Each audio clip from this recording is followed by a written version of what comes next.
what we intend to do now is take this small volume of gas, put it in the generator, generate power, and then sell that power to a Bitcoin mining operation that will then, you know, do the calculations, generate a number of coins per month or per annum, and then we will get a revenue stream from that.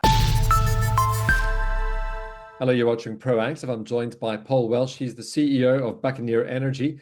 Paul, very good to speak with you. And exciting news to start the week. You've just spudded the LR1 well. What production uplift or cash flow improvement are you targeting from this drilling?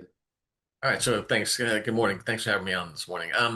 So with the Aller number one well, we're looking for it to be very similar to our Falcon 1 and Falcon 2 wells, which came on at a gross rate of originally 140 barrels a day. However, we have a field allowable, which is about 120 barrels a day. So that's the maximum that we can produce this well. So we are a third of that. So we expect an uplift of 40 barrels a day net to Buccaneer, and that kind of corresponds to about $55,000 a month net to us at $60 per barrel WTI. So that's what we're looking at. We're excited about it. Again, if this well works, then we have another location to the north, which is notionally called the Falcon 4. So we're excited to get this well spud and it'll TD in a couple of weeks, and then we'll know what we have. But we've been looking forward to doing this for quite some time. Paul, you've also announced a fundraise today. £500,000 isn't a huge sum, but it's clearly strategic.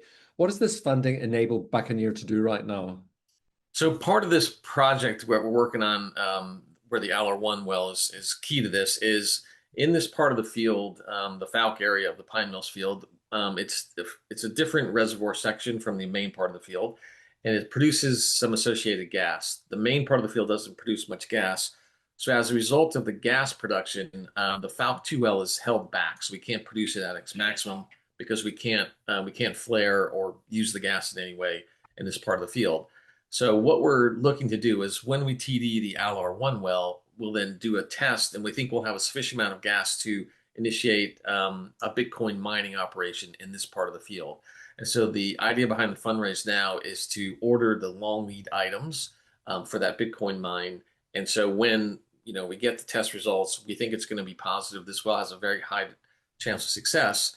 That we can immediately execute on this. We didn't want it to wait for years and years and years. There's a long kind of queue for some of the equipment associated with Bitcoin mining. So we wanted to kind of get ahead of that queue, get an order in, so we can start the process in the first quarter of 2026. That's the objective. Paul, how exactly does turning surplus gas into Bitcoin add value for shareholders? So that's a good question. We hope it does. So what we would do is if we didn't, there was no pipeline takeaway for this gas. The gas volumes are relatively small, so it doesn't pay to lay a line to connect to some infrastructure around us because there's nothing close. You can't really put gas into a truck and haul it away like you can with oil. So we were forced either to vent the gas, flare the gas, or do something else with it. And what we intend to do now is take this small volume of gas, put it in the generator, generate power, and then sell that power to a Bitcoin mining operation that will then, do the calculations, generate a number of coins per month or per annum, and then we will get a revenue stream from that. So it's essentially turning what is at the moment kind of a waste product into a revenue stream.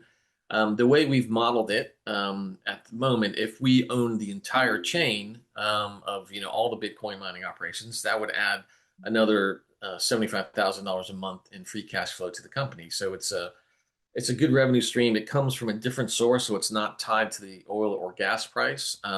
It's an independent revenue stream, and so we think it's an important tool in the toolkit to allow us to kind of develop this area, and again make something of value from what would potentially be just a waste product. And also, it also solves an issue we have by relieving the back pressure on these wells. We can to produce them at a higher rate. So it's kind of a true win-win for everybody out here.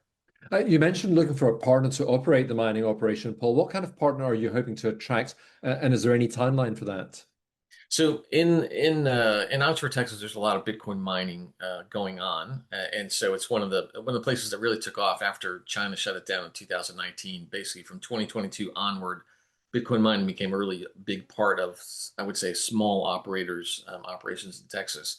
So what we're looking for is either someone that will come in and supply the Bitcoin's machines and the cooling and handle all that, or someone that will, just take our gas, generate the power, and then do all that downstream. So it'll be the Bitcoin mines, the cooling, that sort of thing.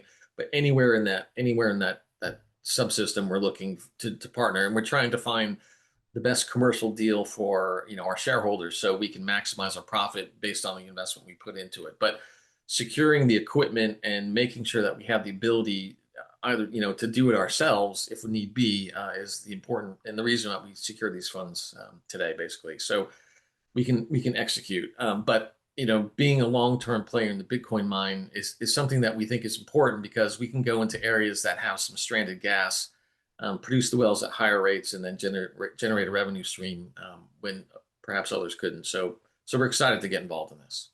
Well, Paul, congratulations on these latest milestones. I hope you'll keep us updated on your progress.